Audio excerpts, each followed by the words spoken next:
একটু তাড়াতাড়ি বসিয়ে দিয়েছি।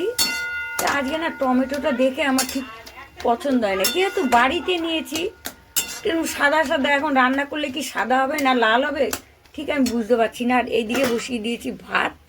ঠিক আছে, আজকে একটু রান্নার আয়োজনটা বেশি। এদিকে মটরশুঁটি ফুটি নিয়ে নিয়েছি, এগুলো ছাড়াবো। মটর ডাল নিয়েছি আর এই পেঁপে কেটে নিয়েছি। তো এখন কি রান্না করব সেটা কিন্তু তোমরা সব পরে দেখতে পাবে। টমেটোটা দেখে আমার একদম পছন্দ হচ্ছে না।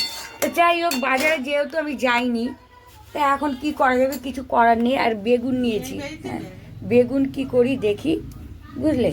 এই হলো ব্যাপার। চিকু আমাকে পাহারা দিচ্ছে। এই যে চিকু পাহাড়, ওর মার সামনে যেরকম বসে থাকে ও কিন্তু আমার সামনেও বসে রয়েছে।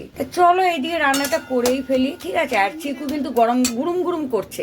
টমেটোটা কিন্তু গলে গেছে, এখন আমি চিনিটা দিয়ে দেখবো টমেটোর ব্যাপারটা কি হয়। হ্যাঁ, এই চিনিটা দিয়ে দিলাম। জল কিন্তু আমি দেব না, জল ছাড়াই চাটনিটা হবে। চিনিটা গলুক, তারপর আমি তোমাদের দেখাচ্ছি যে এটা কত দূর গিয়ে দাঁড়ালো। তা আশা করি শোনা ঘরে বসে থাকতে থাকতে চলে গেছে বাইরে, বুঝলে।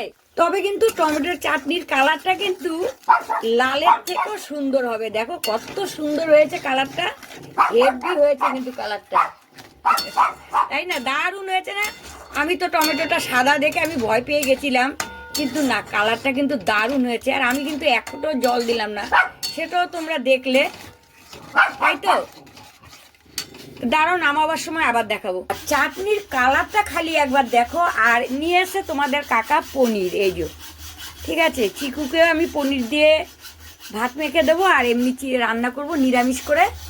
এই যে চাটনির কালারটা কিন্তু দারুণ হয়েছে, যাই বলো না কেন। আমি কিন্তু ভয় পেয়ে গেছিলাম সাদা বলে। তা নামিয়ে ফেলছি আমি চাটনি। আর এই যে দেখো চাটনির কালারটা কত সুন্দর,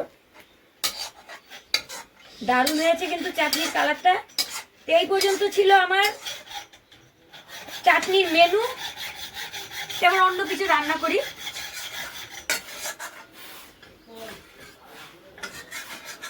বন্ধ করছো?